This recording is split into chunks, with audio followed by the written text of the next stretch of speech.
திருச்சிற்றம்பலம்.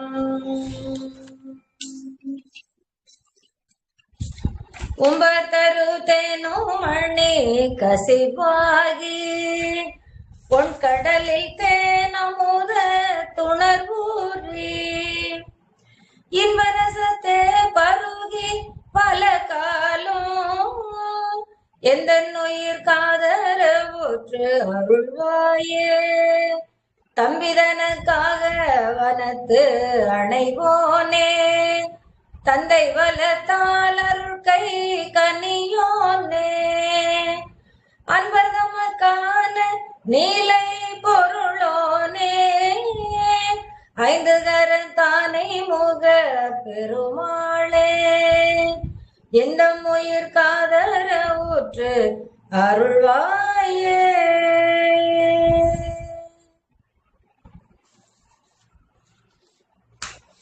அருள்மிகு முருகன் திருவருளாலே நாம் வாரந்தோறும் நலம் தரும் திருப்புகழ் என்ற பொது தலைப்பிலே பல்வேறான தலைப்புகளிலே நாம் திருப்புகழினுடைய பாடலையும் விளக்கத்தையும் பார்த்து கொண்டு வருகிறோம். இந்த அருமையான அமைப்பை நமக்கு செய்து கொடுத்து கொண்டிருக்கின்ற, தலைவராக இருந்து கொண்டு செயல்பட்டு கொண்டிருக்கின்ற திரு ஹீலர் அருளையா அவர்களுக்கும், அதை தலைமேல் ஏற்று செவ்வனே செய்து கொடுத்து கொண்டிருக்கக்கூடிய நம்முடைய திருமதி அமுதவல்லி அம்மா அவர்களுக்கும், குருவருள் ஆன்மீக மைய அன்பர்களுக்கும் நமது பணிவான வணக்கத்தை முதலிலே தெரிவித்துக் கொள்கிறோம்.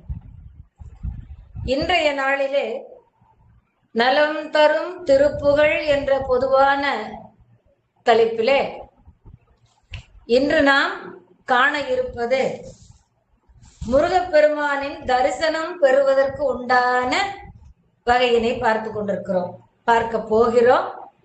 ஏற்கனவே வேல்மாறல் திருமந்திரம் பாராயணம் செய்து அவருடைய திரு அருளை பெற்றிருக்கின்றோம். திருவருளை தந்த முருகன் நேரடியாக நமக்கு காட்சி இருந்தால் எப்படி ஒரு மகிழ்ச்சி இருக்கும். அந்த மகிழ்ச்சியிலே இப்போது நாம் திளைக்க போகிறோம்.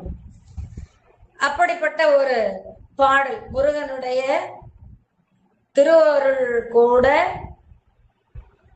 திரு முக தரிசனம், திரு பாதம் முதலாக திருமுடி வரையிலுமாக அவர் நேரிலே வந்து காட்சி தரக்கூடிய அந்த ஒரு நிலையை நாம் இந்த பாட்டிலே காண்கின்றோம். இந்த பாட்டை நான் பாடும்போதோ அல்லது நீங்கள் பாடும்போதோ பேசும்போதோ கேட்கும் போதோ முருகனுடைய திருமேனியை அப்படியே உங்களுடைய அகக்கண்களிலும் சரி புறக்கண்களிலும் சரி கொண்டு வந்து நீங்கள் காண வேண்டும். அதுதான் அருணகிரிநாதர் பாடிய பாடலுக்கு நாம் பெறுகின்ற சன்மானம், அவர் பாடிய பாடலுக்கு நாம் பெறுகின்ற சன்மானம் ஏனென்றால் நமக்காகத்தான் அவர் பாடி இருக்கின்றார்.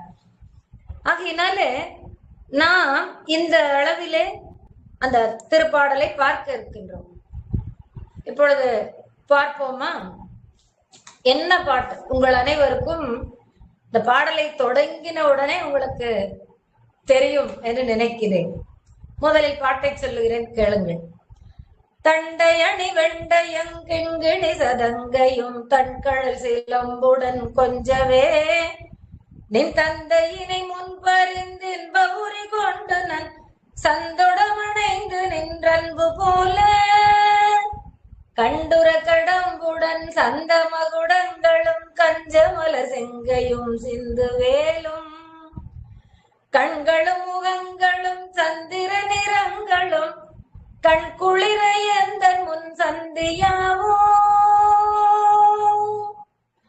புண்டரிகரண்டமும் கொண்ட பகிரண்டமும் பொங்கியள வெண்களம் கொண்ட போதே பொன்கிரியனச் சிறந்தெங்கனும் வளர்ந்து முன் புண்டரிக தந்தையும் சிந்தை கூற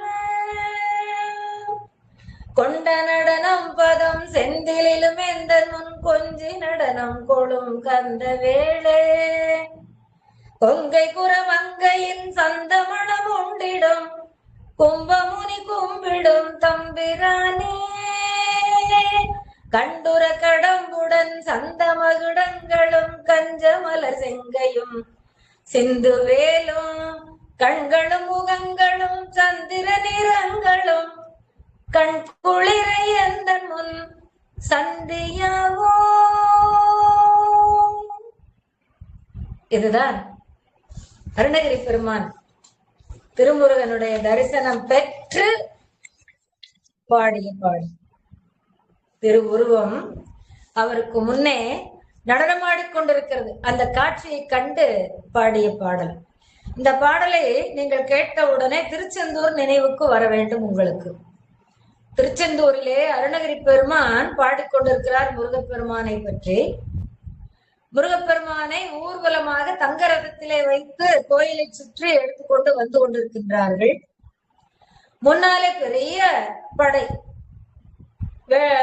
இது மேளங்கள் முழங்க திருப்புகழ் பாடல்களை இசைத்துக் கொண்டு ஓதுவார்கள் முன் செல்ல, பக்தகோடிகள் பின்பக்கமாக அவருடைய அரோகரா முருகா அரோகரா என்று சொல்லி அந்த நாமத்தை சொல்லி மனமெல்லாம் உயிரெல்லாம் ஊனெல்லாம் உருகும்படி அவனை கண்குளிர கண்டு கொண்டு வேண்டிக் கொண்டு வர, அருணகிரி பெருமான் அந்த பல்லக்கின் பின்னே நின்று கொண்டு பாடிக்கொண்டு வருகின்றார். நீங்கள் அந்த படம் பார்த்திருந்தால் உங்களுக்கு இப்பொழுது கண் முன்னே இருக்க வேண்டும். முன்னாலே தேரிலே போய்கொண்டு இருக்கின்ற இறைவன் முருகப்பெருமான் அருணகிரியாருடைய பாடலை கேட்டு அப்படியே பின்னாலே தரிசனம் கொடுத்து இந்த பாடலுக்கு நடனமாடிக்கொண்டு வருகிறார். இந்த காட்சியை நீங்கள் பெரும்பாலும் கண்டிருப்பீர்கள். அப்படி நடனமாடிக்கொண்டு வருகின்ற பொழுது அந்த இவர் பாட பாட அந்த நடனத்தை தந்து கொண்டிருக்கின்றார் முருகப்பெருமான். எப்படி கண்ட காட்சி! கண்டுர கடம்புடன் சந்தமகுடங்களும் கஞ்சமலர் செங்கையும் சிந்து வேலும் கண்களும் முகங்களும் சந்திர நிறங்களும் கண்குளிர எந்த முன் சந்தியாவோ. எனக்கு உன்னுடைய காட்சி கிடைக்காதா என்று கேட்ட உடனே முருகப்பெருமான் அழகு மிக்க கோலத்தோடு நடனமாடி காட்சி அளிக்கின்றார். அதைத்தான் நாம் இங்கே இந்த பாடலிலே நாம் காண்கின்றோம்.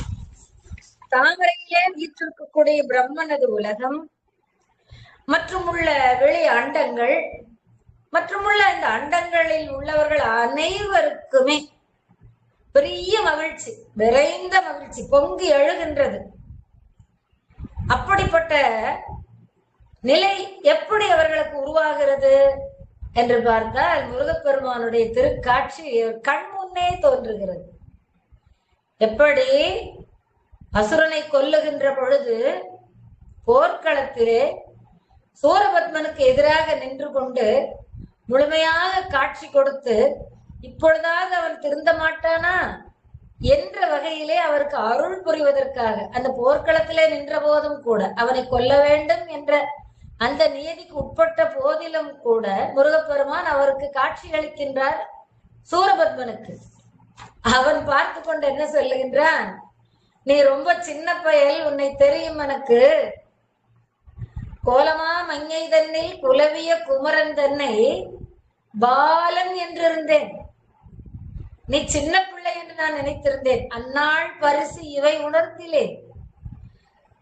நான் உன்னை எதிர்த்து வந்த நேரத்திலே நீ இவ்வளவு பெரிய உயர்ந்தவன், அருளே வடிவமானவன், எல்லோரையும் ஆட்கொள்ளக்கூடிய தகைமை உடையவன் என்பதை நான் கொஞ்சமும் நினைக்கவில்லை. அந்நாள் பரிசிலை உணர்ந்தில்லேன். அறிவது வேறு, தெரிவது வேறு, புரிவது வேறு, உணர்வது வேறு. அங்கிருந்து ஒரு பொருளை பார்த்து ஓஹோ இது இந்த பொருள் தானா, சரி சரி என்று அறிந்து கொள்ளுவது வேறு.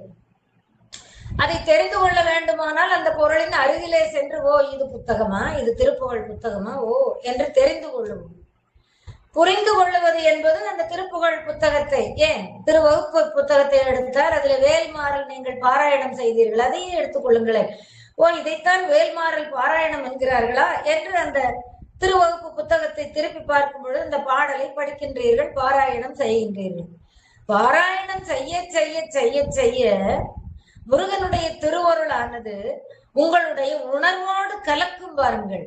உங்களுடைய உணர்வோடு கலக்கும் பொழுது அவனன்றி வேறு இந்த உலகத்திலே எதுவுமே இல்லை என்று முழுமையாக அவனை பற்றி அறிந்து கொள்ளக்கூடிய உணர்வு உங்களுக்கு வரும்.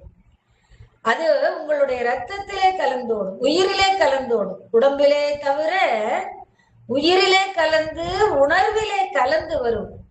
அப்பொழுதுதான் நீங்கள் அவனன்றி நமக்கு யாரும் துணை இல்லை, உன்னை ஒழிய ஒருவரையும் நம்புகில்லேன், பின்னே ஒருவரை யான் பின் செல்லேன், பன்னிருகை கோலப்பா வானோர் கொடியவினை தீர்த்தருளும் வேலப்பா செந்தில் வாழ்வே. உன்னை ஒழிய எனக்கு வேறு ஒரு உறவும் இல்லை, சுற்றமும் இல்லை. உன்னை தவிர நான் வேறு யாரையும் பாடவும் இல்லை, வணங்கவும் இல்லை. நீயேதான் அப்பா எனக்கு எல்லாம் துணையாக, எல்லாவற்றிலும் துணையாக, எல்லா நிலைகளிலும் துணையாக நீ இருந்து கொண்டு என்னை வாழ்வித்துக் கொண்டிருக்கின்றாய், என்னை நடாத்தி கொண்டிருக்கின்றாய். நான் உன் அடைக்கலம் என்று நீ எடுத்துக்கொண்ட பொழுது எனக்கு என்ன கவலை? அதனாலே உன்னுடைய அருள் திரு காட்சி கண்டு நான் மிகவும் மகிழ்கின்றேன். அப்படி உணர்ச்சி பொங்க மகிழ்ந்து கொண்டிருக்கின்றார்கள் எல்லா உலகத்திலும் இருக்கின்ற தேவர்கள், மற்ற எல்லாருமே, அந்தந்த அண்டங்களிலே இருக்கின்ற அனைத்து பேரும், அனைத்து உயிர்களும் இறைவனுடைய திருக்காட்சி கண்டு அப்படியே மெய்மறந்து மகிழ்ச்சியிலே பொங்கிக் கொண்டிருக்கிறார்கள்.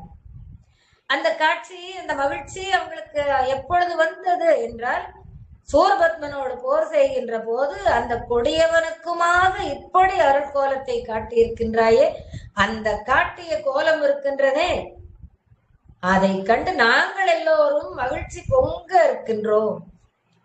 அப்போதான் விஸ்வரூபத்தை காட்டுகின்றார் முருகப்பெருமான், அவருடைய விஸ்வரூபத்தை காட்டுகின்றார். அதனால்தான் காலையிலே எல்லா முருகன் பெருமானுடைய கோயில்களிலும் விஸ்வரூப தரிசனம் பார்க்க வேண்டும் என்பது. கருணையே உருவமாக நிற்பார். அருவமும் உருவமுமாகி அனாதியாய் பலவாய் ஒன்றாய் பிரம்மமாய் என்ற ஜோதி புழம்பு. பலவாய்னா அநேகமாய், ஒன்றாய்னா ஏகமாய், எல்லா உருவங்களாகவும் அவன் திகழ்கின்றான். அத்தனையும் சேர்ந்து ஒரே உருவமாகவும் அவன் திகழ்கின்றான். நின்ற ஜோதி பிழம்பு, அப்படி நின்றது அந்த ஜோதி பிழம்பு. அதை யாரையும் தொல்லை செய்யாது. அது கருணையே வடிவாக எழுகின்ற ஜோதி பிழம்பு. அது ஒரு உருவமானது. அந்த உருவம் எப்படி இருக்கின்றது? கருணையே வடிவமாக வந்த உருவத்திருமே. அப்படி கருணை கூர் முகங்கள் 6ம் கரங்கள் 12ம் கொண்டு ஒரு திரு முருகன் வந்து ஆங்கு உதித்தனன். இங்கே நமக்காக, நம்மை வாழ்விப்பதற்காக இந்த பூமியிலே அவதாரம் செய்தார். உலகம் உய்ய, உலக மக்கள் எல்லாம், உலக உயிர்கள் எல்லாம் நன்றாக வாழ வேண்டும், இன்பத்தோடு வாழ வேண்டும், மகிழ்ச்சியோடு வாழ வேண்டும், அமைதியோடு வாழ வேண்டும், ஆனந்தத்தோடு வாழ வேண்டும் என்றெல்லாம் முருகப்பெருமான் அவதாரம் செய்து வருகின்றார். அப்படி அந்த காட்சியை அசுரர்கள் எல்லாம் கண்டு மகிழ்ந்தாலும் கூட அந்த அசுரர்களுக்கு அந்த உணர்வு என்பது அவர்களுக்கு வரவில்லை. அவர்களுக்கு அந்த அசுர குணம், போர்க்குணம், முருகனை இறைவனாக மதிக்கவே தெரியாத குணமுடையவர்கள், அவனை ஒரு எதிரியாக பார்க்கக்கூடிய நிலையிலே நிற்கின்றவர்கள் அசுரர்கள். அப்படி அந்த காட்சியிலே எழுந்தருளிய போது எப்படி வருகின்றார் முருகப்பெருமான்? காலிலே கட்டியிருக்கின்ற அந்த பல்வகையான அணிகலன்கள் கலீர் கலீர் கலீர் என்று ஒலிக்கின்றது. எப்படி? முருகப்பெருமானின் தரிசனம் பெற விரும்புபவர்கள் எல்லாம் இந்த பாடலை பாடி தரிசனம் பெறலாம் என்பதை நான் முன்னாலேயே சொல்லி இருக்கின்றேன். அதை நீங்கள் மனதிலே வைத்துக் கொண்டு இதை கவனிக்க வேண்டும். முதல் வரி என்ன? தண்டை அணி வெண்டயம் கிண்கிணி சதங்கையும் தன் கழல் சிலம்புடன் கொஞ்சவே. அவருடைய திருவடிகளிலே என்னென்ன அணிகலன்கள் அணிந்திருக்கின்றார்கள்? ஒரு வீரன் அணியக்கூடிய அணிகலன்கள். முருகப்பெருமான் வீரன் அல்லவா? சூரர்களையே எதிர்த்து அவரை போரிட்டு வென்று தேவர்களுக்கு நலம் பயத்ததோடு நமக்கு எல்லோருக்கும் அந்த அசுர குணங்களை எல்லாம் மாய்த்து நன்மை குணங்கள் பெருகுகின்ற வகையிலே நம்மை செய்து நம்மை வாழ்வித்துக் கொண்டிருக்கின்றான் முருகப்பெருமான். அவர் அப்படி நமக்காக அருள் புரியும் போது நடந்து ஓடி ரெண்டுமே கலந்து நடக்கின்றது. நடந்து வருகின்றார், ஓடி வருகின்றார். எப்படிப்பட்ட துன்பங்களை தீர்க்க வேண்டுமோ அதற்கு தக்கவர் விரைந்து ஓடி வருவது ஒன்று.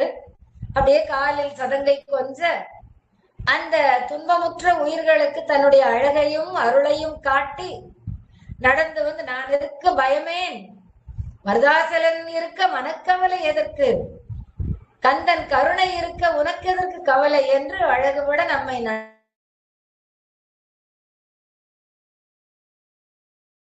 நடந்து வந்து நம்முடைய துயரத்தில் கவலான். அப்படி நடந்தும் ஓடியும் நடந்து ஓடி வரும் பொழுது அது காலிலே அணிந்திருக்கின்ற அணிகலன்கள் கலீர் கலீர் கலீர் என்று கொஞ்சுகின்றது.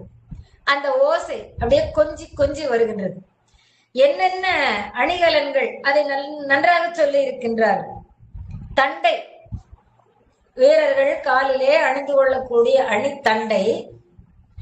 அதற்கப்புறம் வெண்டயம், வெண்டயம் வெண்டயம் என்பது ஒரு இதே போல ஒரு அணிகலன், வீரர்கள் அணிந்து வருகின்ற அணிகலன், காலிலே அணிந்து கொள்ளக்கூடிய ஒரு அணிகலன். கிண்கிணி, கிண்கிணி உங்களுக்கு தெரியும், காலிலே அணிந்து கொள்கிற போது மணிச்சத்தம் போல ஒலிக்கக்கூடியது, அதான் கிண்கிணி.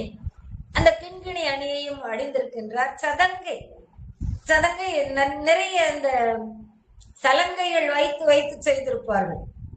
அது கலகல கலகல கலகல கலகல என்று ஒலிக்கக்கூடியது அந்த சதங்கை. கழல், அது வெறும் முழுக்க. இப்பொழுது உதாரணத்திற்கு சொல்ல வேண்டும் என்றால், முதல்ல பெண்கள் எல்லாம் வளையல் போட்டுக் கொள்வார்கள் கைகளிலே. அந்த வெள்ளியிலான ஒரு வளையம் மட்டுமே இருக்கும். அதுல எந்த அழகுபடுத்தி இருக்கவோ அல்லது இடையிலே தொங்குகின்ற சலங்கைகள் இருக்கும் வண்ணமோ இருக்காது. ஒரு தண்டையாக அப்படியே கெட்டியாக வளையல் அணிந்திருப்போமே, அது போல. இன்னும் சொல்ல போனால் காலிலே மெட்டி அணிவோம் அல்லவா பெண்கள், அந்த காலத்தில், இந்த காலத்தில் இல்லை, விதவிதமாக இப்பொழுது அணிகலன் வந்து விட்டது. அது ஒரே ஒரு வளையம் மாத்திரம் இருக்கும். அந்த வளையம் மாத்திரமாக இந்த இருக்கின்ற அமைப்பிலே அந்த வளையல் போல கைகளிலே அணிகின்றது பெரியதல்லவா, அப்படி பெரியது போல கால்களிலே அணிந்து கொள்வதற்கு அந்த தண்டை பெரியதாக இருக்கும். அது கழல். அது ஒரு போர்க்களத்திற்கு வீரன் செல்லும் பொழுது கண்டிப்பாக இந்த அணிகலனை அணிந்து செல்வான். எந்த ஒலியும் வாராது, அது காலுக்கு அழகை தரும். அப்படி கடல். அது தவிர சிலம்பு, உங்களுக்கு தெரியும், சிலம்பு வெளியிலே எந்த ஒரு துணையாக இருந்து கொண்டு சலங்கையில் இருக்காது. ஆனால் அந்த சிலம்புக்குள்ளே நவமணிகளை போட்டிருப்பார்கள். நவமணிகளையும் போட்டிருக்க அந்த சிலம்பை கையில் எடுக்கும் போதே கலகல என்று ஒலிக்கும். அப்பொழுதானால் காலிலே அணிந்து கொண்டிருக்கும் பொழுது பாருங்களேன், நீங்கள் நம்முடைய பெரும்பாலான வீடுகளிலே இந்த சில்வர் குடத்திலே பாருங்கள் வாய்ப்பாடு வைத்திருப்பார்கள். அந்த வாய்ப்பாட்டுக்குள்ளே கொஞ்சம் கெட்டியா இருக்கும், அதுக்குள்ளே சில மணிகளை போட்டிருப்பார்கள் சலங்கை மாதிரி. அது எடுத்தால் கலகலங்கும், வைத்தால் கலகலங்கும், அசைத்தாலே கலகல என்று சொல்லும். அது போல இந்த கண்ணகியினுடைய சிலம்பிலே கூட, காற்சிலம்பிலே கூட நவ மணிகள் உள்ளே பதிக்கப்பட்டிருக்கும். அல்லது மாணிக்க சிலம்பு அவளுடையது. பொதுவாக அரசியலுடைய சிலம்புல நவமணிகளும் பொதிக்கப்பட்டிருக்கும். இப்படி இருக்கின்ற சிலம்பு அணிந்து கொண்டு இப்படிப்பட்ட பல வகையான அணிகலன்களை அவருடைய திருவடிகளிலே அணிந்து கொண்டு அப்படியே நடந்து வருகிறார், ஓடி வருகிறார். இரண்டையும் சேர்த்து சொன்னால் நடந்தோடி வருகின்றார். பக்தர்களுக்கு எப்படிப்பட்ட துயரம், விரைந்தோடி சென்று செய்ய வேண்டுமா? இல்லை, கொஞ்சம் அவர்களுக்கு அழகு காட்டி அன்பாக வேண்டுகின்றவர்களுக்கு அருளுவதற்காக அப்படியே தன்னுடைய காட்சியை காட்ட வேண்டுமா? நடந்து வந்து காட்சியை காட்டுவார்.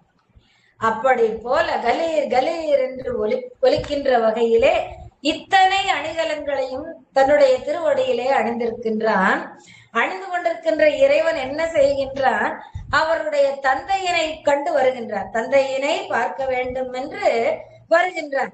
அப்படி வரும்பொழுது என்ன ஆகிறது? தந்தையை பார்க்க ஆவலோடு ஆசையோடு வருவார் அல்லவா? அப்படி வரும் பொழுது அழகாக கலிங் அந்த ரிதத்திற்கு ஏற்ப, தாளமத்திற்கு ஏற்ப ஒரு அடி வைக்கும் போது அடுத்து இன்னொரு அடி வைக்கும் போது கலீர் கலீர் கலீல் அந்த தாளத்திற்கு ஏற்ப அழகு வேற நடந்து வந்து தன்னுடைய தந்தையாருடைய மடியிலே அமர்ந்து கொண்டாராம். அப்படி மடியிலே அமர்ந்து கொண்டு அவரை அணைந்து இருக்கின்ற தன்மையை போல நீ எனக்கு அருளுவதற்காக இறைவா நீ வரமாட்டாயா? தண்டை அணி வெண்டையும் கிண்கிணி சதங்கையும் தன்கடல் சிலம்புடன் கொஞ்சவே. அப்படி ஒலிக்கின்ற ஒலி கொஞ்சி வருகின்றார் போல இருக்கின்றதா. கொஞ்சுகின்ற அந்த குழந்தையினுடைய காலிலே அணிகின்ற அணி அது நடந்து வரும் பொழுது, அது அழகு நடை பயின்று வரும் பொழுது நாமே ஓடி சென்று எடுத்து அணைத்துக் கொள்ள ஆசை முந்தும். அது கொஞ்சி கொஞ்சி அப்படி தட்டு தடுமாறி நடந்து வருகின்ற பொழுது எப்படி இருக்கும்? அப்படி போல நீ உன் தந்தையை அடைய வந்து அருகிலே நின்று அவரை அணைந்து நின்று அவர் மடியிலே அமர்ந்து கொண்டாய் அல்லவா முருகா. என்னுடைய மார்பிலும் என்னுடைய நெஞ்சிலும் என்னுடைய உடம்பிலும் நீ வந்து அப்படி அமர்ந்து கொள்ள மாட்டாயா? எனக்கு ஆவலாக இருக்கின்றதே என்று அருணகிரி பெருமான் கேட்கின்றார். நின் தந்தையினை முன் பறிந்து இன்ப உரி கொண்டு நன் சந்தோடம் அணைந்து நின்று அன்பு போல. சந்தோடம்னா சந்தோஷம். அவ்வளவு மகிழ்ச்சியோடு உன் தந்தையை நோக்கி வந்து அவரோடு அணைந்து நின்று அவரை அணைத்து கொண்டு அவருடைய மடியிலே அமர்ந்து கொண்டு இன்புடன் இருந்தாய் அல்லவா முருகப்பெருமானே. அந்த அன்பு போல அவரிடத்திலே கொண்டு நீ வந்த அன்பு போல அடியேனாகி என்னிடத்தும் நீ அன்பு கொண்டு வரக்கூடாதா? நான் அவ்வளவு பெரிய பாவிதான். நாயேன் ஒன்றும் அறியாத பாவிதான். எத்தனையோ தீங்கு செய்த பாவிதான்.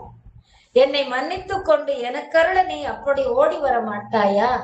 தந்தையிடம் அன்பு கொண்டு நீ சென்று அணைந்தது போல என்னிடம், இந்த பாவியாகி என்னிடம் அணைந்து வந்து நின்று அன்பு செய்யக்கூடாதா? முருகப்பெருமானே, தண்டை அணி வெண்டையும் கிண்கிணி சதங்கையும் தற்கடல் சிலம்புடன் கொஞ்சவே. நின் தந்தையினை முன் பறிந்து இன்ப ஊறி கொண்டு, நின் தந்தையினை முன் பறிந்து இன்ப ஊறி கொண்டு நன் சந்தோடம் அணைந்து சந்தோஷமாக மகிழ்ச்சியாக அவரை அணைந்து நின்றாயே அந்த அன்பு போல நீ எனக்கு காட்சி தர வேண்டும் முருகா. எப்படி காட்சி தருகின்றாய் நீ? கண்டுர கடம்புடன் சந்த மகுடங்களும் கஞ்சமல செங்கையும் சிந்து வேலும் கண்களும் முகங்களும் சந்திர நிறங்களும் கண் குளிரை எந்த முன் சந்தியாவோ. என்ன ஆழமான அந்த அன்புல கேட்கிறார் பாருங்க. கண்டுர கடம்புடன் நான் கண்டு மகிழும்படி, உன்னை கண்ட போது என்னுடைய மனம் ஒருமித்த சிந்தையோடு இருக்கின்ற வகையிலே, உன்னை தவிர என்னுடைய கண்களோ சிந்தையோ வேறு பக்கம் நாடாக இருக்கின்ற வகையிலே, ஒருமையுடன் எனது திரு மலரடி நினைக்கின்ற வகையிலே என்னை நீ வைத்திருக்க வேண்டும். கண்டு உற, உன்னை கண்டு நான் ஒருமித்த மனத்தோடு உன்னையே தியானம் செய்கின்ற வகையிலே கடம்புடன் கடப்ப மலர் மாலை அணிந்து, மார்பிலே கடப்ப மலர் மாலை அணிந்து கொண்டு வரமாட்டாயா? கடப்ப மலர் மாலை முருகனுக்கு மிகவும் பிடித்தமானது. மார்பிலே கடப்ப மலர் மாலையோடு சந்த மகுடங்களும், அழகான மகுடங்கள் தலையிலே திருமுடியிலே அழகான நவ மணிகள் பதித்த கிரீடத்தை தாங்கிக் கொண்டு வரமாட்டாயா? கஞ்சமலர் செங்கி தாமரை போன்ற உன்னுடைய மென்மையான அந்த சிவந்த திருக்கையிலே எனக்கு அருள்வதற்கென்று அபயகரமாக வைத்து நீ வரமாட்டாயா? அந்த திருக்கையிலே இன்னொரு திருக்கையிலே நீ வேலேந்தி கொண்டு வரமாட்டாயா? வேல்மாறல் படித்தீர்கள் அல்லவா? தனித்து வழி நடக்கும் எனது இடத்தும் ஒரு வலத்தும் இரவு பகல் துணையதாகும், என்னை அடுத்தும் இரவு பகல் துணையதாகும். துதிக்கும் அடியவர்க்கு ஒருவர் கெடுக்க இடர் நினைக்கின் அவரை குலத்தை முதல் அறக்களையும் எனக்கோர் துணையாகும். சொலற்கரிய திருப்புகளை யாரெல்லாம் படிக்கின்றார்களோ, முருகா உன்னை யாரெல்லாம் நினைக்கின்றார்களோ அவர்களுக்கெல்லாம் இந்த வேல் வந்து முன்னின்று உறுதியளித்து காக்கின்றதே. அப்படிப்பட்ட வேல் தாங்கிய கையோடு நீ எனக்கு வந்து அருள மாட்டாய? அதற்கு பெரு கண்களும் முகங்களும் சந்திர நிறங்கள். உன்னுடைய முகம் எப்படி ஒளி வீசுகின்றது! வெண்ணிலவு பௌர்ணமி நிலவு வெள்ளை வெளையர் என்று பிரகாசிக்கின்றதே, அதை போல நிலவு போன்ற வெண்மையான உன்னுடைய முகம் அது காந்த சக்தி கொண்டது. எங்களை எல்லாம் ஈர்க்கின்றது உன்பால், எங்களை எல்லாம் ஈர்க்கின்றது உன்பால். உன்னுடைய கண்கள் எத்தனை கண்கள்! 6 முகங்கள், 12 கண்கள், 12 கைகள். இன்னும் சொல்ல போனால் கண்கள் 18 என்பதும் உண்டு. ஏனென்றால் சிவபெருமானுடைய அதோ முகமும் சேர 6 முகம் கொண்டு உதித்தவன் 6 முகம். அப்ப பெருமானுக்கு ஒரு முகத்துல 3 கண்கள் என்றால் இங்கே முருகப்பெருமானுக்கு 6 முகங்களிலே 18 கண்கள் கொள்ளுவதிலே தப்பில்லை. அப்படி 12 கண்களும் 12 கைகளுமாக நீ அப்படியே திருக்காட்சி தருகின்றாயே. உன்னுடைய வெண்மையான அந்த பௌர்ணமி போன்ற காந்த சக்தி பொருந்திய முகத்தோடு எங்களை ஈர்க்கின்ற அளவுக்கு நீ வந்து காட்சி தருகின்றாயே. அப்படி எனக்கு காட்சி தர மாட்டாய்? என் கண்கள் குளிரும்படி உன்னுடைய திருமேனி தரிசனத்தை நான் கண்டு அருள் பெற மாட்டேனா முருகா? கண்டுர கடம்புடன் சந்த மகுடங்களும் கஞ்சமல செங்கையும் சிந்துவேலும் கண்களும் முகங்களும் சந்திர நிறங்களும் கண்குளிரை எந்த முன் சந்தியாமோ. இதை அருமையாக இவருடைய அழகு கோலத்தை குமரகுருபரர் பாடுகின்றார். திருச்செந்தூர் அகவலிலே பெருமான் பாடுகின்றார்.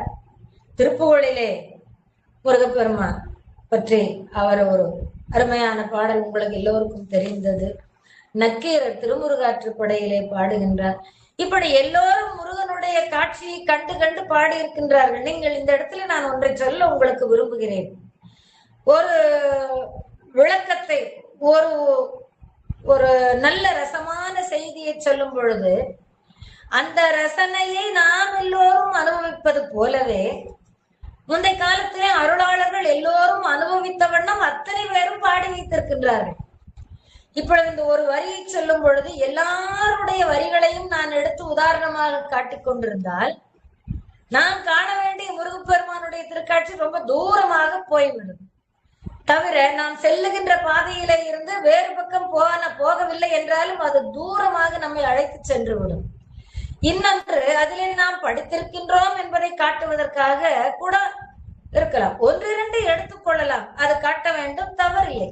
ஆனால் 12 அடியார்கள், 20 அடியார்கள், 50 அடியார்கள், ஏன் எத்தனையோ பேர் பாடிய அடியார்கள் அத்துணை பேரும், அருளாளர்கள் அத்துணை பேரும், முனிவர்கள் அத்துணை பேரும், சித்தர்கள் அத்துணை பேரும் முருகன் காட்சியை கண்டு அவனுடைய காட்சியிலே மெய்மறந்து அந்த இன்பத்தை அனுபவித்து அதை நாம் எல்லோரும் அனுபவிக்க வேண்டும் என்பதற்காக எழுதி வைத்து சென்றிருக்கின்றார்கள்.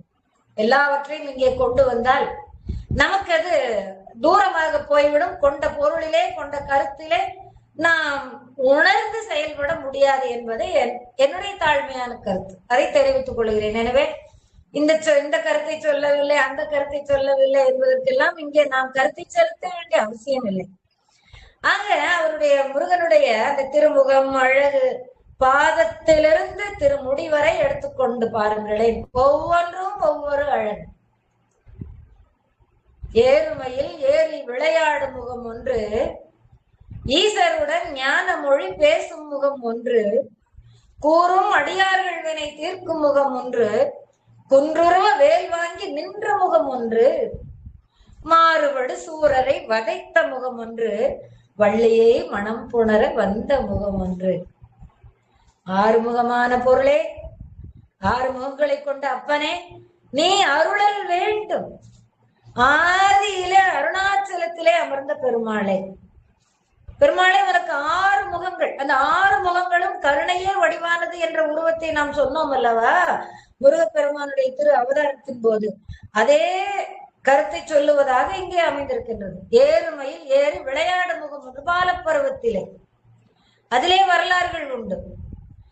ஈசருடன் ஞான மொழி பேசும் முகம் ஒன்று, அப்பாவோடு ஞான மொழி பேசுவது, சுவாமி மலை உபதேசம் செய்வது, இந்த வரலாறுகள் எல்லாம் அதிலே அடங்குகின்றது.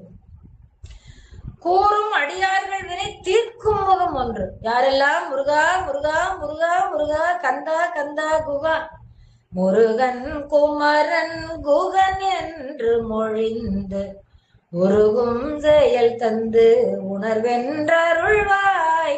அப்படி உன்னுடைய நாமங்களை, ஒரு கோடி வெகு கோடி நாமங்களை அத்தனையும் தெரியாவிட்டால் ஒரே ஒரு நாமத்தையாவது நான் சொல்லி சொல்லி சொல்லி சொல்லி உருக வேண்டும்.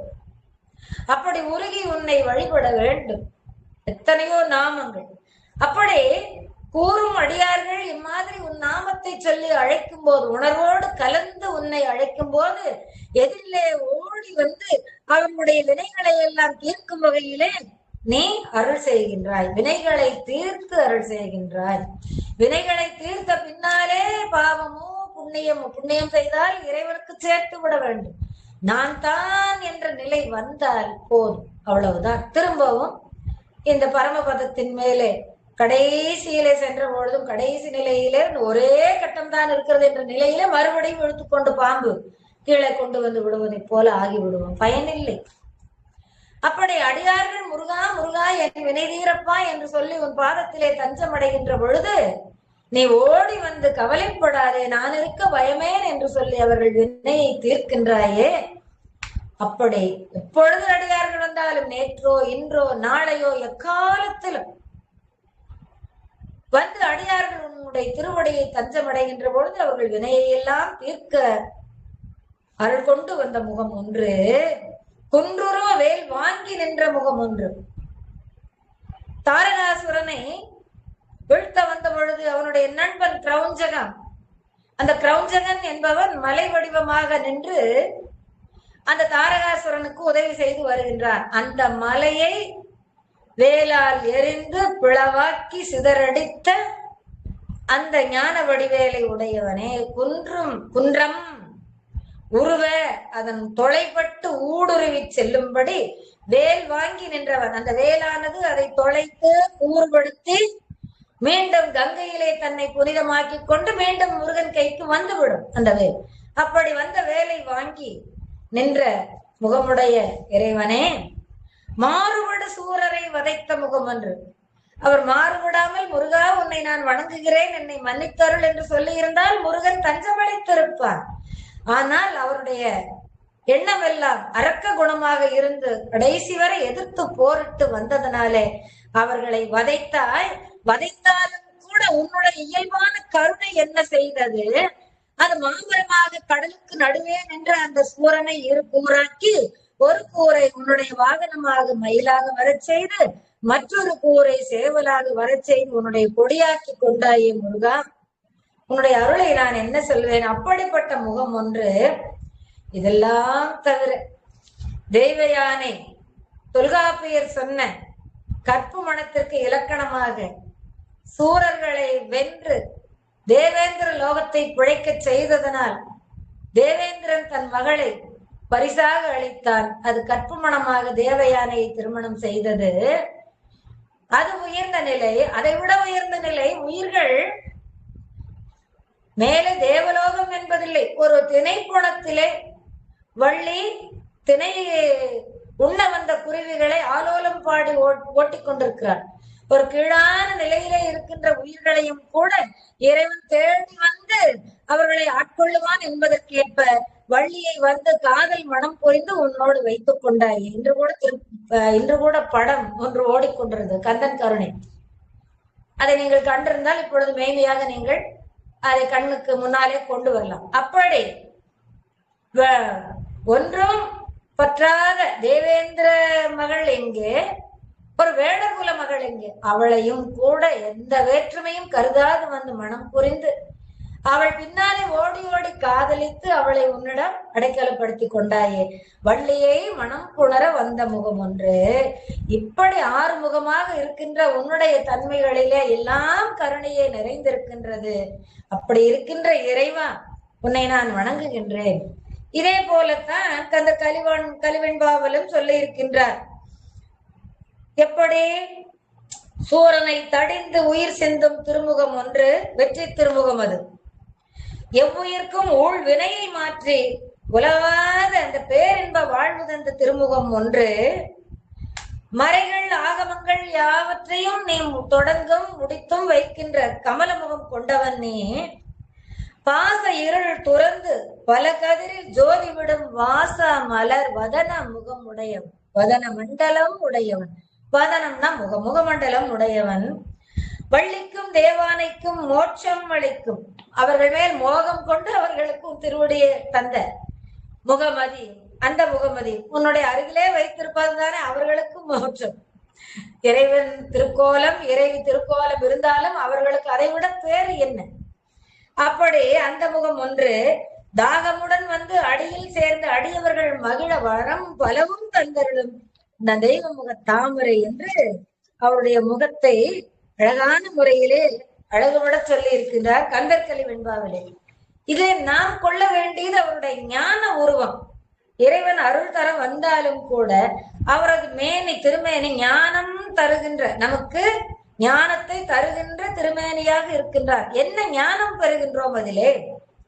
யான் எனது அற்ற இடம் திருவடி. அவனுடைய திருவடி எப்படிப்பட்டது? அடியார்கள் எல்லாம் யான் என்பதும் எனது என்பதும் அற்றிருக்க வேண்டும். நாம் இந்த கருமுதல் திருவரையிலே பார்த்தோம் அல்லவா? எனது உடைமை எனது அடிமை எனும் அறிவு சிறிதும் மாற. அப்ப எனது உடைமை எனது அடிமை நான் என்னுடையது என்றது ரெண்டு அகங்காரம்.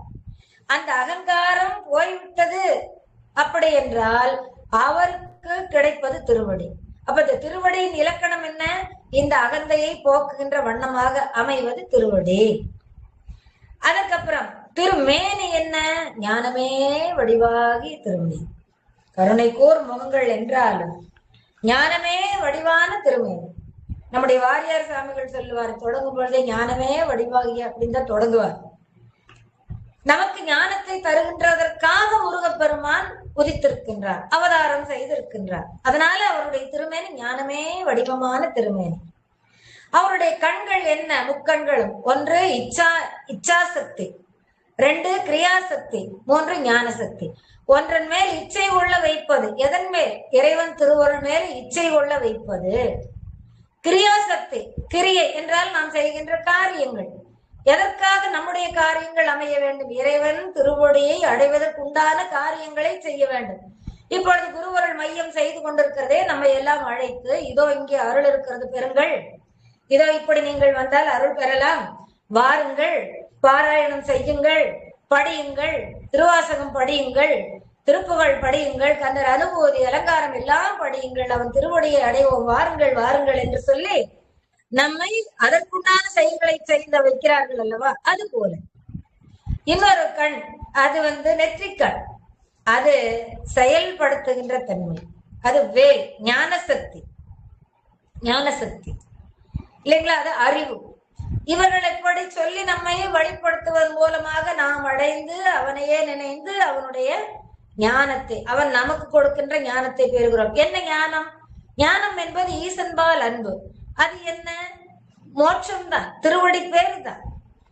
இறைவன் திருவடி பேரு நான் முன்பே பல முறை ஒவ்வொரு பேச்சிலும் நான் சொல்லுவது வழக்கம். இறைவன் திருவடி அடைகின்ற வாழ்க்கை ஒன்று. அதற்கு முன்பு இவ்வுலகிலே பிறந்து விட்ட காரணத்தினால் இவ்வுலகிலே நிம்மதியாக அனைத்தும் பெற்று வாழ்வது ஒன்று. ஆக யுக வாழ்க்கை பர வாழ்க்கை என்ற இரண்டையும் நமக்கு தருவது இந்த வேல். அதற்காகத்தான் அந்த அறிவு நமக்கு விளங்க செய்கின்றார் முருகப்பெருமான். ஆக இந்த கண்கள் இச்சை கொண்டதாகவும் செயல்படுத்துவதாகவும் அதனால் நாம் பெறுகின்ற ஞானத்தை தருவதாகவும் அமைகின்றது இந்த அவருடைய திருக்கண்கள். அதே போல இந்த திருக்கைகள் எதற்கு? ஒன்று அபயகரம், இன்னொன்று வேல் தாங்கிய கரம். ரெண்டுமே நமக்கு வருகின்ற வினைகளை எல்லாம் நீக்கி அவன் திருவடியிலே நம்மை வைத்துக் கொள்ள அருளுவதற்காகத்தான். எனவே கைகள் ரெண்டும் அருமையான தாமரை மலர் போன்ற மென்மையான கைகள். வேல் தாங்கி இருந்தாலும் அது மென்மையான கை. அப்படி அபயகரம் அளித்து நம்மை ஆட்கொள்ளுவதற்காக வந்திருக்கின்றது. எனவே அது கைகள் இரண்டும் அருள் தன்மை பொருந்தியது, அருளே கைகளாக அமைந்திருக்கின்றது. இந்த இரு நிலங்கள் என்னது? அவர் நிற்கின்ற இந்த நிலம் என்னது? சந்நிதி. இப்ப நம்ம கர்ப்பகிரகத்திலே முருகப்பெருமானை நாம் எழுந்தருளச் செய்து வணங்கி வழிபட்டு வருகிறோம். 12 ஆண்டுகளுக்கு ஒரு முறை திருக்குட நன்னீராட்டு செய்து மேலும் சக்தியை இந்த பேட்டரி சார்ஜ் பண்ணுவது போல சக்தியை ஊட்டி நாம் மறுபடியும் இறைவன் திருக்கோயிலே சென்று அவன் மேனி தரிசனத்தை கண்டு வணங்கி வருகின்றோம். அப்படிப்பட்ட வகையிலே நிற்கின்ற தனி சுடராக விளங்குவது இந்த பூமி. அந்த பூமியிலே நடுநாயகமாக நின்று கொண்டு சுடர் வடிவாக நின்று கொண்டு நமக்கு அருள் புரிகின்றார்.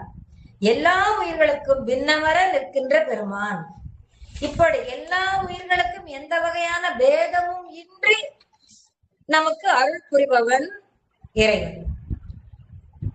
அதனாலதான் பெரும்பாலும் காலையில் நேரம் இந்த விஸ்வரூப தரிசனம், அதாவது போர்க்களத்திலே விஸ்வரூபம் கொண்டதை குறிக்கின்ற அந்த தன்மையிலே கந்தபுராணம் ஒரு வார்த்தையை சொல்லுகின்றது, ஒரு பாட்டை சொல்லுகின்றது.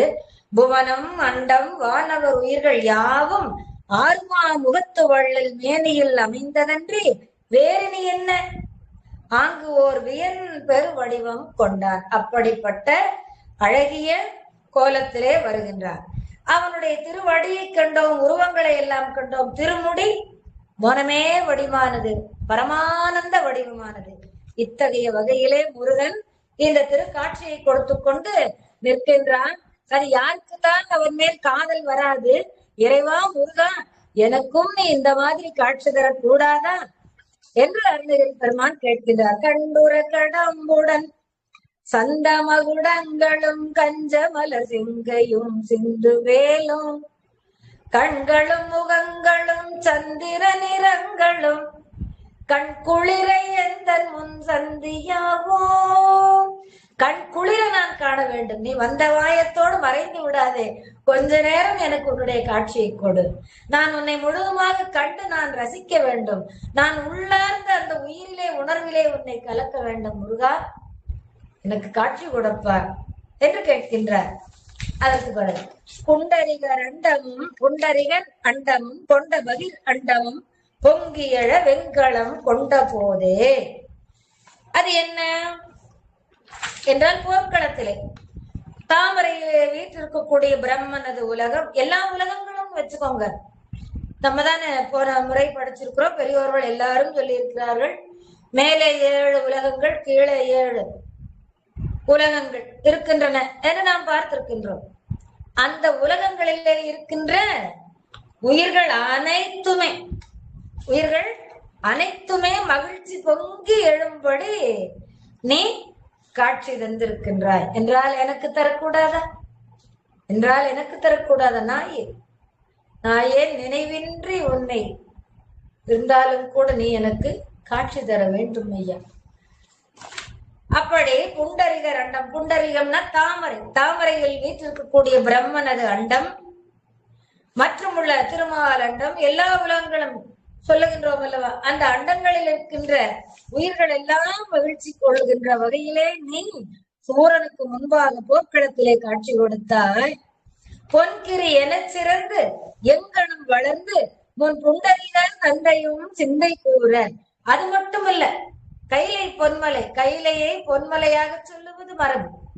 இந்த கைலை பொன்மலை 3 மணிக்கு மேலே நீங்கள் பார்க்கும் பொழுது அங்க சூரியன் உதயமாகி வரும் பொழுது மழை இல்லாமல் இருக்க வேண்டும், பனிமூட்டம் இல்லாமல் இருக்க வேண்டும், மேகம் மூடாமல் இருக்க வேண்டும். அந்த நேரம் பார்க்கும் பொழுது அந்த செக்கச்செவேன் அந்த சூரியன் அப்படி வரும் பொழுது, முதல்ல இந்த மாதுளம்பூ நிறத்துலதான் வருவார். கொஞ்சம் அந்த ஆரஞ்சு வடிவம், சிவந்த வடிவம் ஆனாலும் ஆரஞ்சு வண்ணத்திலே வருவார். அப்படி வரும்பொழுது அந்த கைலாய மலை முழுக்க பனி மூடி இருக்கிறது அல்லவா, அந்த பனியிலே பட்டு தெரிக்கின்ற பொழுது அது சிவந்த நிறமாக, அதாவது ஆரஞ்சு வண்ணமாக தெரியும். கொஞ்சம் மேலே மேலே மேலே சூரியன் எழும்பி வர வர நன்றாக சிவந்த வடிவிலே வருவான். அந்த சிவந்த ஒளி கைலை மலையின் அந்த பனி மூட்டத்திலே பட்டு தெரிக்கும் பொழுது எம்பெருமான் கைலை பெருமான் செக்கச்செவேல் என்று காட்சி அளிப்பார். கொஞ்சம் நேரம் ஆக ஆக மேலே சூரியன் வந்து விடுவான். வெள்ளை விளையர் என்று நாம் கண் திறந்து பார்க்க முடியாத அளவிற்கு அந்த ஒளியோடு பிரகாசிக்கும் போது அந்த வெண்மையான ஒளி கைலை மலையின் மேல் படும் பொழுது, அந்த பனியின் மேல் படும் பொழுது வெள்ளை விளையர் என்று அப்படியே வைரம் போல ஜொலிக்கும். இந்த காட்சியை காண வேண்டும் ஒவ்வொருவரும். அடியேன் காண்பதற்கு 2001ஆம் ஆண்டிலே எனக்கு வாய்ப்பு கிடைத்தது திருவருள். இப்பொழுதெல்லாம் நினைத்தால் போக முடியுமா என்னால் என்று தெரியவில்லை. ஆனால் நீங்கள் எல்லாம் நினையுங்கள், கண்டிப்பாக நினைத்தாலே அங்கு வருவதற்கு வாய்ப்பளிப்பார். எனவே அதை நீங்கள் காண வேண்டும். மனிதனாக பிறந்த ஒருவர் ஒரு முறையாவது சென்று காண இறைவன் திருவருள் வாய்க்க வேண்டும். அப்படி அந்த பொன்மலை என்னும்படியாக இருக்கக்கூடிய அந்த கைலை மலையிலே அழகிலே சிறந்து எங்கும் நிறைந்து காணுகின்றார் அம்மையோடு அப்பனும். சிவபெருமான் பார்வதியோடு அங்கே எழுந்தருளி காட்சி தந்து கொண்டிருக்கின்றார். அவர் மேலும் செந்தாமரையிலே எழுந்தருளி இருக்கக்கூடிய திருமால், அவர் எல்லாரும் அங்கே இருக்கின்றார்கள். இவர்களும் கண்டு மகிழ்ச்சி அடையும்படி நீ காட்சி கொடுத்தாய். உன்னுடைய கோலத்தை கண்டு மகிழாதவர்கள் யாரப்பா? அதற்கப்புறம் பொன்கிரி என சிறந்து எங்கனும் வளர்ந்து முன் புண்டரிகர் தந்தையும் சிந்தை கூற. புண்டரிகர்னா திருமால், தாமரை மலரிலே எழுந்தருளி இருக்கக்கூடியவர். பிரம்மா வெண்தாமரை மலர் என்று சொல்லுவார்கள். செந்தாமரையிலும் எழுந்தருளி இருக்கின்ற காட்சியை காட்டுகின்றார்கள், பார்க்கின்றோம். திருமால் சிவந்த தாமரையிலே, எப்படி திருமகள் செந்தாமரை நாயகி என்று சொல்லுகின்றோமோ, செந்தாமரை மலரிலே எழுந்தருளி இருப்பவள் என்று, அதுபோல திருமாலும் செந்தாமரை மலரிலே எழுந்தருளி இருக்கின்றவர். ஆக அவரும் தந்தையும், உன்னுடைய கைலை மலையிலே வைத்திருக்கின்ற உன்னுடைய தந்தையும் மகிழும்படியாக காட்சி கொடுத்தாய் அல்லவா? சிந்தை கூற, சிந்தையிலே நினைந்து நினைந்து மகிழ. சிந்தையிலே ஒன்று பதிந்து விட்டது என்றால் அது நமக்கு காலந்தோறும் நினைக்கும் தோறும் காலந்தோறும் வந்து மகிழ்ச்சியை கொடுத்து கொண்டே இருக்கும்.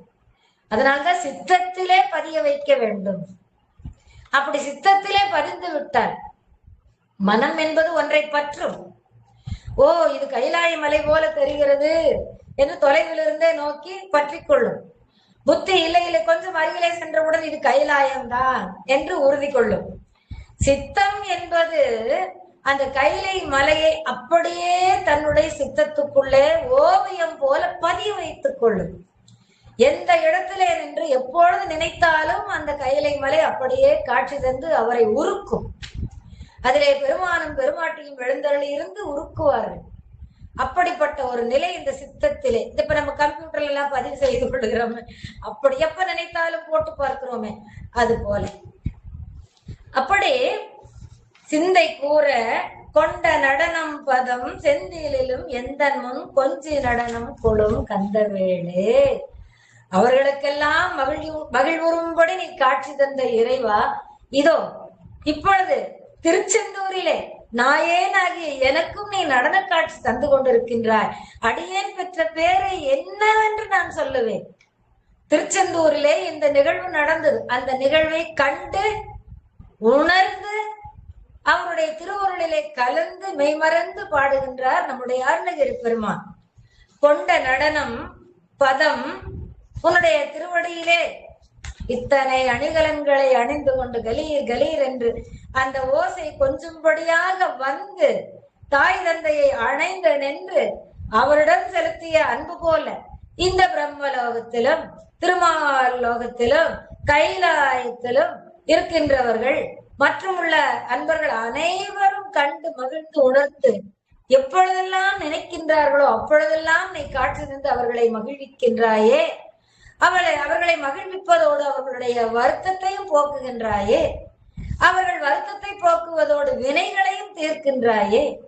வினைகளை தீர்த்த கையோடு உன் திருவருளிலே வைத்துக் கொள்ளுகின்றாயே இறைவா. அதுபோல இதோ நாயேனையும் ஒரு பொருட்டாக நயந்து வந்து நீயே ஆட்கொண்டாயே முருகப்பெருமானே. இந்த திருவருளை நான் இன்னென்று சொல்லுவேன், எப்படி வாய் திறந்து சொல்லுவேன்? நான் சொன்னால்தான் நான் அனுபவித்த இன்பம் இந்த உலக உயிர்கள் அத்துணைக்கும் தெரிய வேண்டும், அவர்களுக்கும் அனுபவம் வர வேண்டும். ஆனால் நான் என்னவென்று சொல்லுவேன்? கொண்ட நடனம் பதம், என்னுடைய திருவடிகளினாலே இந்த நடனம் ஆடிக்கொண்டு வருகின்றாயே. அது என்ன நடனம்? அழகு நடனம். அப்படி ஆடிக்கொண்டு வருகிறாயே. எங்கே? இதோ இந்த உற்சவ மூர்த்தியாக உன்னை எடுத்துக்கொண்டு சென்று கொண்டிருக்கின்றார்கள். ஆனால் அதன் பின்பாக வந்து நின்று கொண்டு எனக்கு காட்சி கொடுத்து கொண்டு நீ ஆடிக்கொண்டிருக்கின்றாயே. எந்த ஊரிலே? திருச்செந்தூரிலே. இதோ நான் இருக்கின்றேன் திருச்செந்தூரிலே. நீயும் அடியேனை ஒரு பொருட்டாக ஏற்றுக்கொண்டு எனக்கும் உன்னுடைய நடன காட்சியை தந்திருக்கின்றாய் இறைவா. கொஞ்சே நடனம் கொடும் கந்தவேடு, என்னை கொஞ்சலோடு உன் காலில் அணிந்திருக்கின்ற அணிகலன்கள் கொஞ்சி வருகின்ற அந்த ஒலியோடு என்னையும் கொஞ்சி பகிர்ந்து பேசி நீ நடனமாடுகின்றாயே கந்த வேளை. நீ கந்து என்றால் நமக்கு இருக்கின்ற தெரிந்தோ தெரியாமல், தெரிந்திருக்கின்ற பகை கொஞ்சம், தெரியாமல் இருக்கின்ற பகை ஏராளம். அப்படி இருக்கின்ற பகைகளை எல்லாம் வற்ற செய்பவன் என்னென்றால் பொருள் இல்லாமல் செய்பவன், பகையே இல்லாமல் செய்கின்றவன் கந்தவன். குமரன் என்றால் அழகானவன், முருகன் என்றாலே அழகுதானே. குகன் என்றால் நம்முடைய மனக்குகையிலே எழுந்தருளிக்கக்கூடியவன். சரவண பவன் என்றால் சரவண பொய்கையிலே இருந்து காட்சி தந்தவன். கார்த்திகேயன் என்றால் கார்த்திகை மாதர்கள் அறுவராலே வளர்க்கப்பட்டவன். கங்கையின் மைந்தன் என்றால் கங்கைக்கு மைந்தனாக இருக்கக்கூடியவன். இப்படி ஒவ்வொரு பெயருக்கும் ஒவ்வொரு வரலாற்று சிறப்பு உண்டு.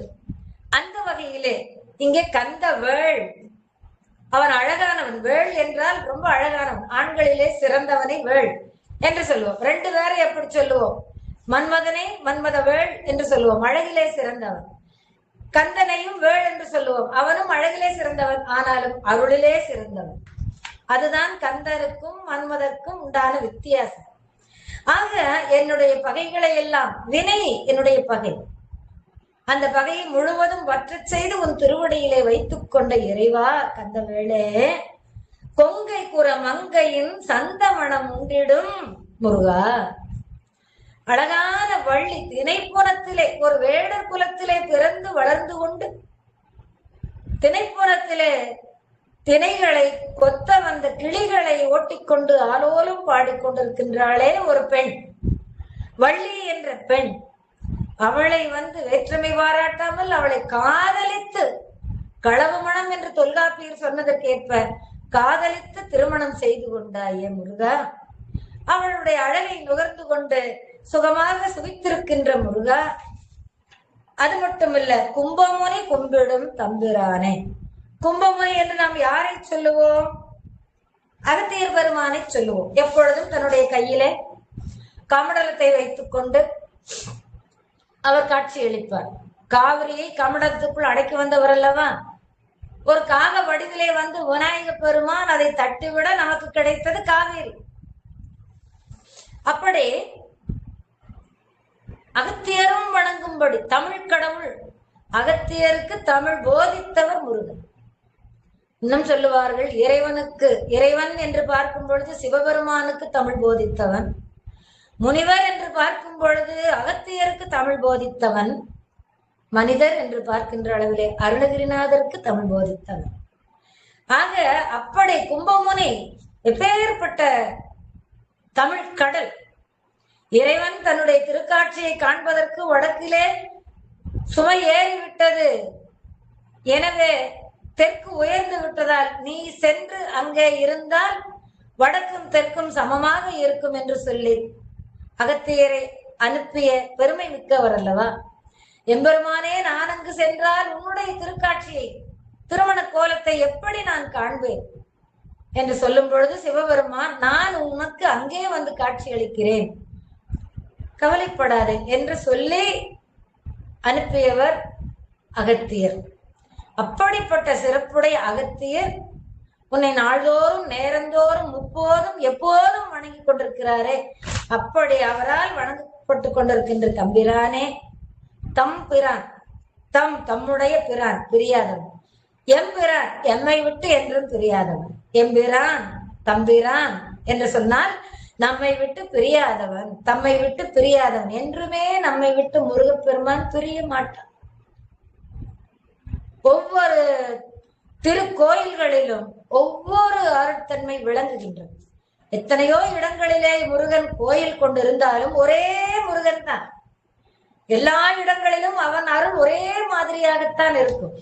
பின் ஏன் நாம் இத்தனை தலங்கள் தோறும் செல்லுகிறோம்? அருணகிரி பெருமான் எதற்கு இத்தனை தல யாத்திரை செய்தார்? எதற்கு ஞான சம்பந்தர், நாவுக்கரசர், சுந்தர பெருமான் எல்லாம் எத்தனை தலங்கள் தோறும் சென்றார்கள்? அதே போல ஆழ்வார்களும் தலங்கள் தோறும் சென்று அருள் பெற்றார்கள் என்றால் எதற்கு தல யாத்திரை என்றால், அந்தந்த தலங்கள் ஒவ்வொன்றிலும் ஒவ்வொரு சிறப்பான அருட்காட்சி அங்கே நடந்திருக்கும்.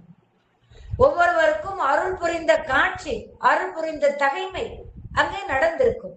அந்த தலத்திற்கு அதுவே பெருமை.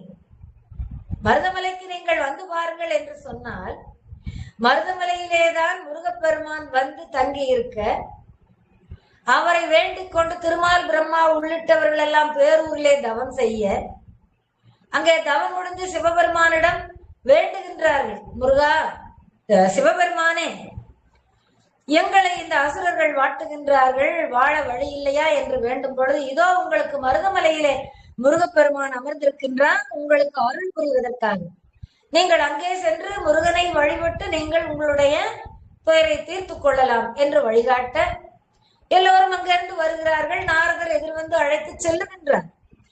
அவர்கள் எல்லோரும் சென்று முருகனிடம் வேண்ட, அப்பொழுது முருகன் சொல்லுகின்றார், சரி, நான் இப்பொழுதே போருக்கு புறப்பட்டு சென்று அவர்களை அழைத்து உங்களை வாழ்விக்கின்றேன், அமரர் சிறை மீட்ட பெருமாளே. அப்படி போருக்கு புறப்பட்ட இடம் மருதமலை என்று பேரூர் புராணத்திலே கச்சியப்ப சிவாச்சாரியார் சொல்லுகிறார். நிறைய வரலாறு. அப்படி ஒவ்வொரு தலங்களுக்கும் ஒவ்வொரு மகிமை உண்டு. அந்தந்த நிகழ்வுகள், அந்தந்த அருள் நிகழ்வுகள், அந்தந்த திருவடி பேர் கொடுத்த நிகழ்வுகள் நடந்த இடம் என்பதனாலே இறைவனுடைய திரு அருளை பெற அந்தந்த இடங்களை நாடி தல யாத்திரை சென்றார்கள் பெரியோர்கள். அதுபோல இங்கே குண்டந்த ரண்டமும் கொண்டவ இரண்டமும் பொங்கியழ வெண்களம் கொண்ட போது பொன் கிரியன சிறந்தெங்கனும் வளர்ந்து முன் புண்டரிக தந்தையும் சிந்தை கூற கொண்ட நடனம் பதம் செந்திலும் எந்தன் முன் கொஞ்சி நடனம் கொழும் கந்த வேளே கொங்கை குரமங்கையின் சந்தமணம் உண்டிடும் கும்பமுனி கும்பிடும் தம்பிரானே. நீ எனக்கு கண்டுர கடம்புடன் சந்த மகுடங்களும் கஞ்சமலர் செங்கையும் சிந்து வேலும் கண்களும் முகங்களும் சந்திர நிறங்களும் கண்குளரை எந்தன் முன் சந்தியாமோ என்று வேண்டியதற் போலவே கடைசி வரியிலே காட்சி கொடுத்தார். அந்த அனுபவத்தை பாடுகிறார். எத்தனையோ பெரியவர்கள் எல்லாம் உன் காட்சியை கண்டு கொண்டு உன் திருவருளிலே சேர ஏங்கிக் கொண்டிருக்கும் போது அடியேனாகிய எனக்கும் இந்த காட்சியை கொடுத்தாயே பெருமானே, உன்னை நான் என்னவென்று போற்றுவேன் என்று சொல்லி இந்த திருச்செந்தூரிலே அவருக்கு காட்சி கிடைத்த நிகழ்வை இந்த பாடலிலே வைத்து பாடியிருக்கின்றார். பெருமக்களே, இவருக்கு கிடைத்த அருள் நாமெல்லாம் பெற வேண்டும் என்பதனாலேதான் இப்பொழுது நமக்கு 10,000த்திற்கும் மேலாக பாடியுள்ள அந்த திருப்புகழ் பாடல்களிலே காணாமல் போனது போக 1304 என்று ஒரு புத்தகத்திலே ஒருவர் எழுதியிருக்கின்றார். 1327 என்று ஒருவர் புத்தகத்திலே எழுதியிருக்கின்றார். அனுபந்தம் என்று சொல்லுவார்கள். எப்படி இருந்த போதிலும் எத்தனை பாடல்கள் கிடைத்தாலும் கூட அத்தனையும் நமக்காக பெருமான் படைத்து சென்றிருக்கின்றார். அருணகிரி பெருமான் அருள் பெற்றது போலவே நாமும் அருள் பெற்று அவர் திருவுருளிலே கலப்போம். ஆனால் திருச்செந்தூரிலே காட்சி கொடுத்தார் அல்லவா, அந்த திருச்செந்தூரை பற்றி நாம் அடுத்த வகுப்பிலே காண்போம் என்று சொல்லி இந்த அளவிலே முருகன் திருவுருளிலே தோய்ந்திருக்கின்ற நாம் இந்த வகுப்பை மட்டும் நிறைவு செய்வோம். உருவாய் அருவாய் உளதாய் இலதாய் மறுவாய் மலராய் மணியாய் ஒளியாய் கருவாய் உயிராய் கதியாய் விதியாய் குருவாய் வருவாய் அருள்வாய் குகனே. வெற்றிவேல் முருகனுக்கு அரோகரா, ஞானவேல் முருகனுக்கு அரோகரா, அருள்மிகு மருதமலை ஆண்டவருக்கு அரோகரா. திருச்சிற்றம்பலம். வணக்கம்.